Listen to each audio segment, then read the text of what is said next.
When did you first know you were making a lot of noise in the streets? Does anything happen?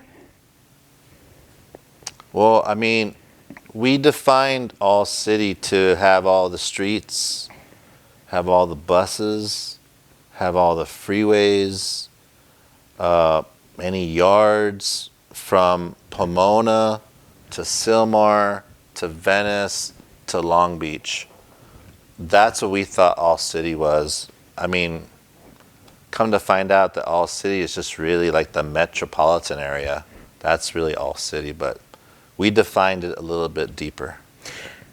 As you're making your mark all across the city and meeting new writers, do they come up to you and say, oh my God, you're getting up so much, we see you everywhere? What's their reaction to your assault on the city? Nah, no one reacted like that. You remember, like, you know, we're all pretty much pioneering, you know.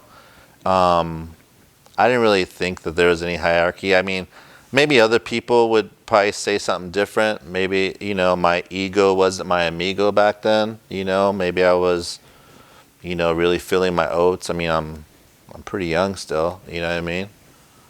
King of the city and whatever that means, you know. So it's like, yeah, I'm sure I came off a certain way to most writers, you know, but.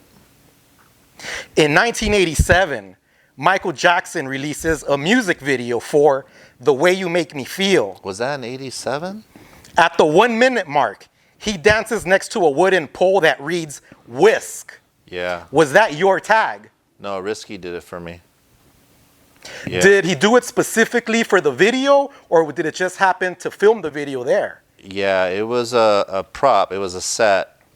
And Risky got the gig, I guess. And he wrote all of our names, but mine just caught some fame. I think I'm also in another Michael Jackson video, too. Yeah. Do you know which one? I don't, but I remember seeing it and going, wow, 2 videos in a row. How do you find out about the first Michael Jackson video?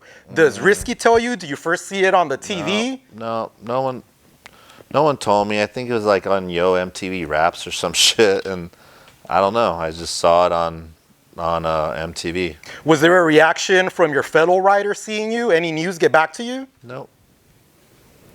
During the height of your graffiti career, bombing was your top priority.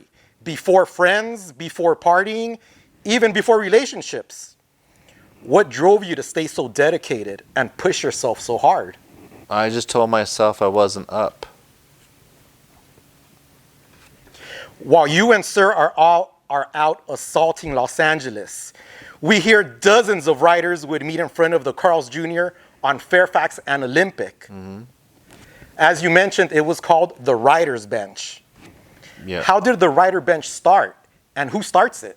Yeah, WCA does. You know, Rival, rest in peace, Pyro, PJ, Minor, Rack, Said, rest in peace.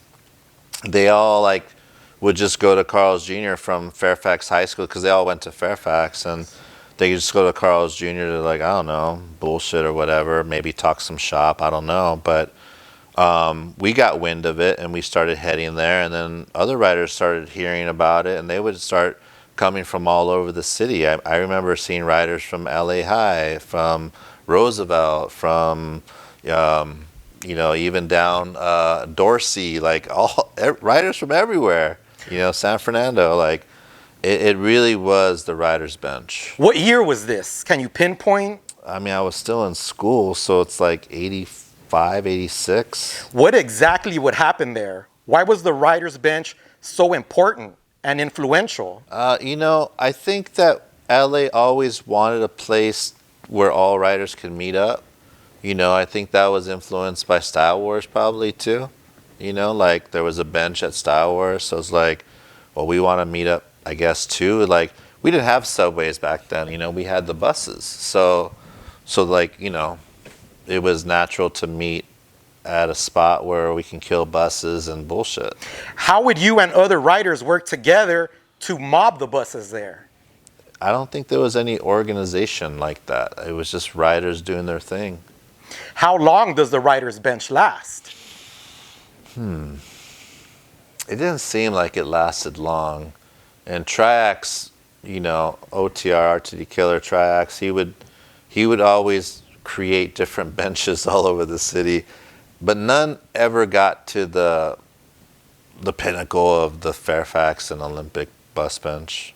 Was smoking weed and doing drugs part of graffiti in these times? No, it was just part of my day. Was weed the most common drug back then? What else were people doing? I don't know. I was just doing weed and alcohol.